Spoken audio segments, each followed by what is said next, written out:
Clobbering.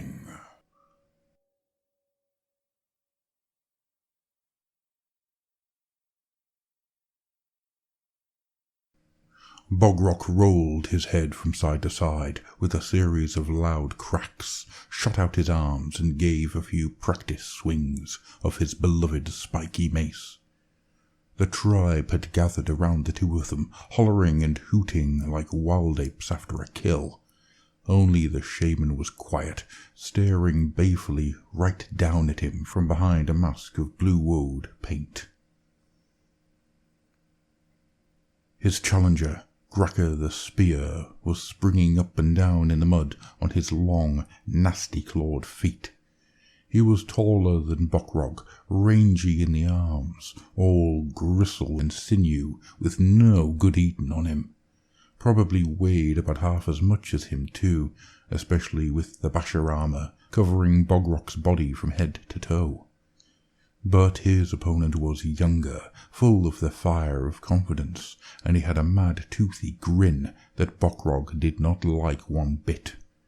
Maybe this one would slip his jagged spear blade through a gap in his armour and end it all. Or maybe not. The spiky plate armour had saved his life more than once. Its metal had a strange blue tint to it, and the rest of the tribe said it was lucky, maybe even blessed by Gorkamorka. Carting it around every day, Bokrog didn't feel so blessed. It weighed an absolute ton and made every one of his muscles ache, especially his bad knee. And that was to say nothing of the pounding headache that was now resonating thump thump thump in the back of his mind. Too much squig brew the night before, perhaps.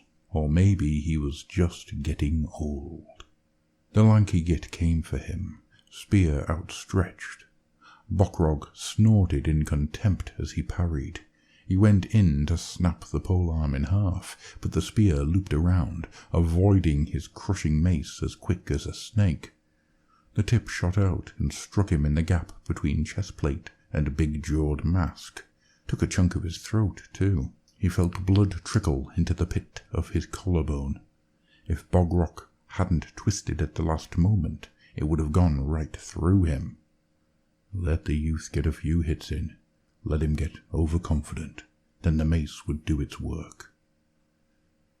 Another thrust from the spear, too fast.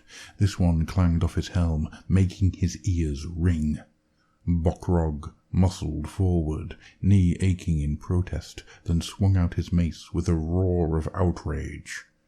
Gracker hopped back out of his reach, a guttural "huh, huh, huh," audible despite the roar of the crowd, before lancing out with his spear once more. This time Bokrog caught it behind the tip with his offhand. He pulled hard, the spiked hilt of his mace coming up to meet the stumbling youth. It caught Gracker in the armpit, tearing away a flap of skin and muscle. The crowd howled its approval as the youth fell back, spitting fury. "Laugh that one off, you git." The spear spun around, hilt out to draw the parry. Then the pointy bit came round so fast that Bokrog couldn't do anything but turn into the blow. It clanged hard off his breastplate, the great slab of metal chiming like a bell. He lowered his head and charged, arms outstretched to stop the youth dodging out of the way. Gracker leapt up, planting a foot on his shoulder and pushing up and over to land with a splash in the middle of the ring. Bokrog staggered on, one hand sliding in the muck as he fought to keep his balance. The laughing crowd was right there, next to him. He felt a boot in the small of his back and another on the back of his neck. Bokrog growled and swung his mace at them, but they had pulled back. That Gracker had plenty of mates here. Too many by half. Bokrog hissed through his teeth. Proper angry now. He stamped forward, ready for that spear to come in once more. He had little choice, given the difference in reach. He just had to take the hit on the armour, and then return the blow with as much. Gracker kicked a spray of mud right into his face. It was all in his eyes, and with his helm on, there was no way to wipe it off. Blinded, he charged on instinct. Something hard and killer fast hit him in the knee, the bad knee at that. In a blaze of pain, his leg buckled. The shaman's words drifted through his memory amidst the agony. "Walk with a limp, Buckrock, and see what it gets ya."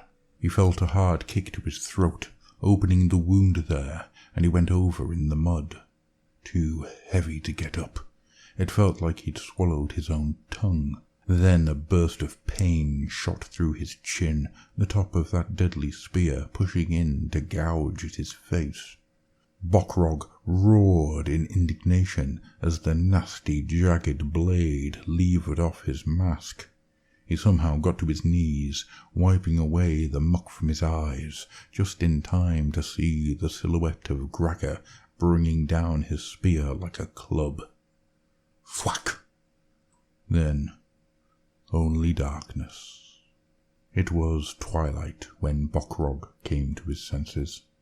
The crowd had gone, as had the armour, cut away from him with careless probing knives that had left a dozen gouges and slices in his flesh. He sat up now, taking in the score of wounds gleaming bright red across his body. The thumping in his head was 10 times worse now. Thump, thump, thump.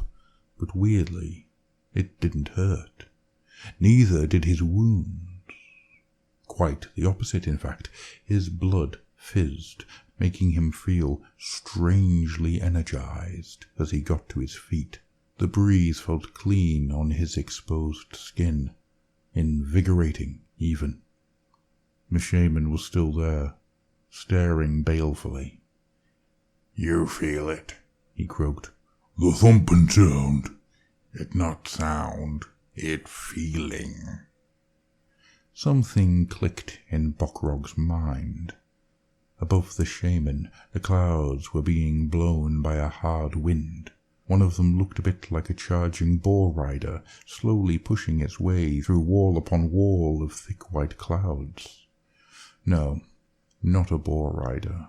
Something far bigger, more primal. A god. The shaman came towards him, dipping his gnarled fingers into a pot of fungus woad. Bockrog let the old orruk smear the bright blue pigment on his face and chest, too entranced by the clouds to stop him. "It's time, isn't it?" said Bockrog. "It is. He's coming, isn't he?" "He is." "Better get going, then."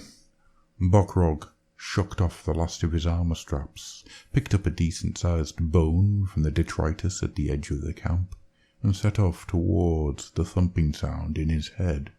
His knee didn't hurt for once. He felt ready.